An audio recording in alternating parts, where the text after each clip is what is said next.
«Леон и Нала» – мультфильм из 5 серий. Трехмерные красочные герои на родном языке и собственном примере получают детей, рассказывая о том, как вести себя в обществе согласно абхазским нормам поведения. По словам автора проекта Астамура Квициня и по совместительству отца дошкольника, ему давно хотелось сделать так называемые поучалки для детей, как это есть в других странах, но чтобы эти анимации были созданы на абхазском материале и отличались не только языком, но и визуально. Каждая культура, она самобытна, и они не могли найти такие мультики, переводить их и создавать, то эти мультики созданы абсолютно с нуля. Если создавать абхазские мультики, их нужно сделать здесь. Никто за нас, нашу культуру, нас учить не будет, и нашей культуре, как говорится. До того, как заняться мультипликацией, Астамур Квициня рисовал абхазские комиксы. Эти журналы выходили также под эгидой Фонда развития абхазского языка. Художник уверен, в популяризации родной речи упор нужно делать на дошкольное образование, предлагая детям самые интересные и красочные материалы. В это нужно вкладываться, потому что будущее – это дети. А дети, если не будут носителями языка и культуры, то и государство со временем будет иметь какую-то другую форму, перерастает, наверное. И, конечно, в первую очередь нужно в это вкладываться и развивать. Но в настоящий момент проект мультсериала «Леон и Нала» приостановлен. Нет денег. Как рассказывает Астамур Квициня, процесс изготовления мультфильма очень трудоемкое занятие. Оно отнимает все рабочее время и поэтому должно оплачиваться адекватно. Но у Комитета по языковой политике, чей годовой бюджет составляет 8 миллионов рублей в год, финансов на продолжение анимационного проекта нет. 5 серий обошлись почти в 2 миллиона рублей.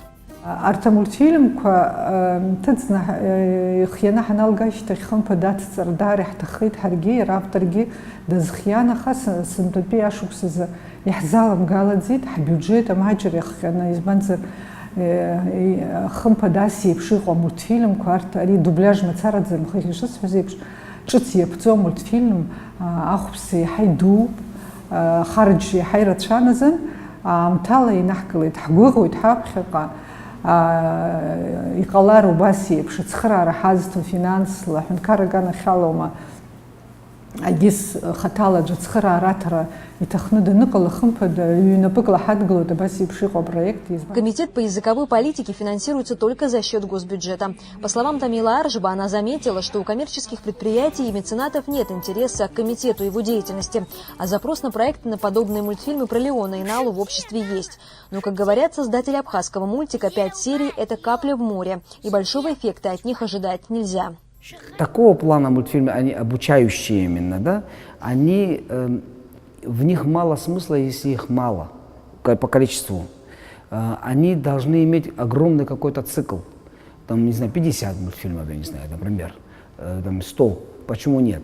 Потому что формат маленький, в этот мультик закладывается немного понятий, там 2-3 буквально, да, но по нашему этикету. Дальше там, допустим, если уже этикета не будет, то можно будет какие-то уже воспитательные моменты, как, например, зубы чистить по утрам. Там. Специально для этих мультфильмов Джамбул Жардани написал музыку. То есть все мелодии, сопровождающие приключения Леона и Нала, авторские и не ассоциируются ни с какими другими произведениями. А самое главное, отражают характер народа. Именно когда делаешь авторский, ты все равно изначально ты находишься в этой сфере, в этом социуме. И тебе гораздо понятнее, что тебе, как тебе преподносить тот или иной материал, то или иное понятие. Поэтому, конечно, такие мультфильмы авторские, ну, я просто 2 руками за них. В мечтах у авторов первого абхазского мультсериала создание анимационной студии, которая будет решать не только образовательные, коммерческие, но и социальные задачи. Учитывая наши реалии, наши возможности, говорю, маленькой студии, в которой могли бы приходить дети, смотреть, развиваться. Сегодня эта студия отвлекла бы многих детей от улиц, других. Это социальный проект своего рода, это не просто проект